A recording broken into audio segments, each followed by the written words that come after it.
Welcome back, ladies and gentlemen, to Joe Stunner Boxing. Stephen Fulton scrapes past Carlos Castro with a split decision win in his debut at featherweight. And this is the first fight for Fulton since being stopped in 8 rounds by Naoya Inoue. And that was last year. So a little bit of inactivity. That was over a year ago. Was it 14 months, 15 months maybe? Yeah, look, Fulton, a lot of people are going to say that Castro was robbed. He wasn't robbed. This was a very close fight.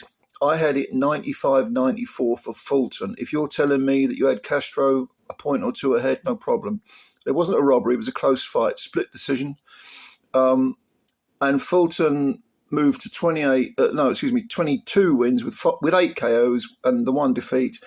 Castro slips to 30 with 30 wins, 14 KOs and 3 defeats.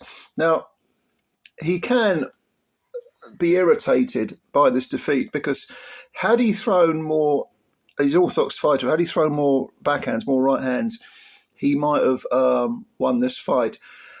If you go back to 2022, he had a disastrous year because he lost to Luis Nery on a split decision over 10, and then he lost to Brandon Figueroa, a 6-round stoppage. Since then, he's had 3 wins.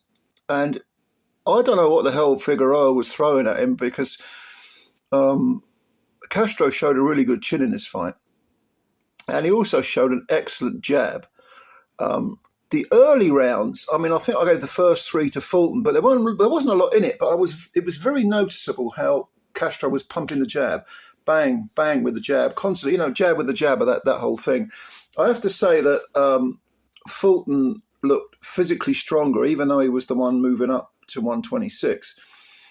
And he looked like he had the heavier hands. But again, Castro was soaking up the punishment.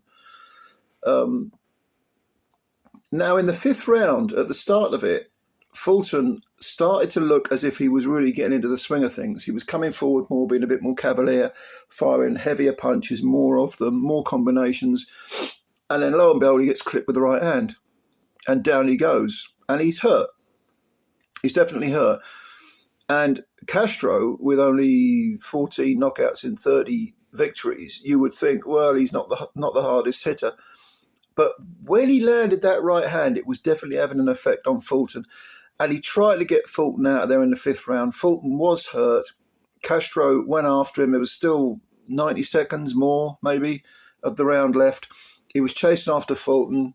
At one point, he had Fulton in the corner. Again, was letting his punches go, letting the backhand go, and he was having success. And by the end of that round, Fulton, he knew he'd survived. Survived a rocky round. Definitely, without a shadow of a doubt, a 10-8 for Castro. Obviously, they normally give a 10-8 for a knockdown, but this was a round, apart from the first minute, was completely dominated by Castro. And in the 6th round, Fulton starts to come back. Castro didn't neglect the jab, which is what had set up the chopping right hand, which put Fulton on his back. But I suppose you're always damned if you do and damned if you don't, aren't you, if it doesn't work out, because people are going to say he should have let his hands go more. He should have fired more backhands in the whole fight. And certainly the 6th and 7th round, Fulton again was kind of found his way back into it. There was always the chance that Castro would clip him again. And in fact, in the 8th round, he did just that. He caught him with the right hand. And it was always the right hand. It was the backhand. But he was setting it up with consistent jabs. I mean, bang, bang with a jab. He's very, very intelligent, but very simple, but very intelligent tactic from Castro.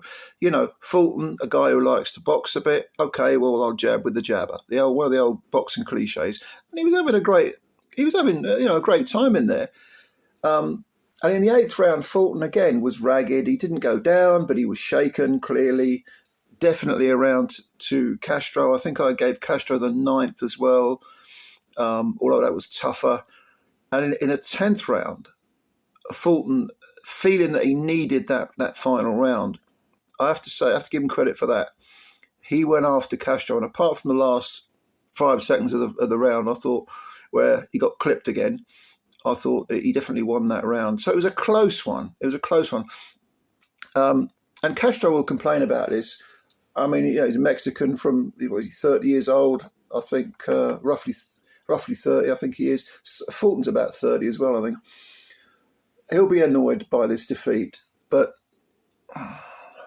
yeah, and Fulton will think I got out of jail a little bit there. But if you're talking about Fulton's prospects as a 126-pound champion, I'd say the jury's still out. Let's be polite and say the jury's still out. Because I definitely thought he showed some vulnerabilities. Okay, he had a bit of rust on him, but when he was getting hit cleanly, he wasn't liking it. He was definitely wobbling. Whereas with Castro, when he got clipped, he was taking it. And when you think that Fulton, like I said in the early rounds, looked like the physically stronger and the heavier-handed guy, having said that, of course, he's only got eight stoppage wins in 22 victories. So maybe sometimes the presence, the eye test, isn't what you need to go with. Maybe the presence of what you're seeing can be a little bit deceptive. I think it probably is the case with Fulton, but I think he really needs to get back to pure boxing if he's going to make a splash in this 126-pound division, because he looks a little bit vulnerable to me, a little bit vulnerable. But what did you think of this fight? It was the headline on the free-to-air section of the Canelo Alvarez Edgar Berlanga fight. There were 4 fights. This was the headline act on that free-to-air bit. So let me know what you think. What do you think about Fulton at 126? I mean, Inoue smashed it to bits, and I think he'd do it again. Does he have a chance of tearing up any trees in this higher division? I don't know. You tell me. Tell me what you think.